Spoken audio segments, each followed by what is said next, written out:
లైవ్‌లో ఇదెక్కడ ట్విస్ట్! విష్ణుప్రియ వెళ్తూ ఉంటే ప్రేరణ విష్ణుప్రియ మెడ పట్టి లాక్కుంటూ వస్తుంది. ఇంకా అక్కడితో ఆగకుండా తనని దగ్గరికి తీసుకొని ముద్దు పెడుతూ ఉంటుంది.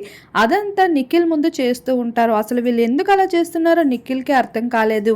వీళ్ళ చేష్టలని అయితే 1% కూడా పట్టించుకోకుండా పక్కన పెట్టేసినప్పటికీ ప్రేరణ విష్ణుప్రియ చేసిన చేష్టలు మాత్రం సోనియా నిఖిల్‌ని ఉద్దేశించి చేసినట్లా కనిపించాయి. ఇక ఏది ఏమైనా సోనియా అయితే హౌస్ నుండి వెళ్ళిపోయింది. ఇక నిఖిల్ అయితే డైనింగ్ ఏరియా దగ్గర కూర్చొని ఉంటాడు.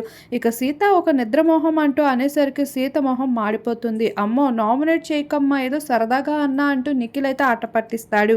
ఇక ఆ విషయాన్ని అక్కడితో డైవర్ట్ చేయాలని చూస్తాడు. ఇక బిగ్ బాస్ అయితే బయటికి ఏమాత్రం రావద్దండి అంటూ నామినేషన్ ప్రాసెస్ కోసం మొత్తం సెట్టింగ్స్ అని జరుపుతూ ఉంటారు. హౌస్ మేట్స్ అంతా ఒకే దగ్గర కూర్చొని ఉంటారు.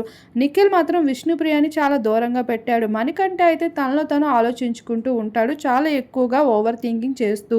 ఇక్కడ నిఖిల్ అయితే విష్ణుప్రియని మణికంఠని ఎలా నామినేట్ చేయాలో అంటూ ఆలోచనలో బిజీ అయిపోతూ కనిపిస్తున్నాడు.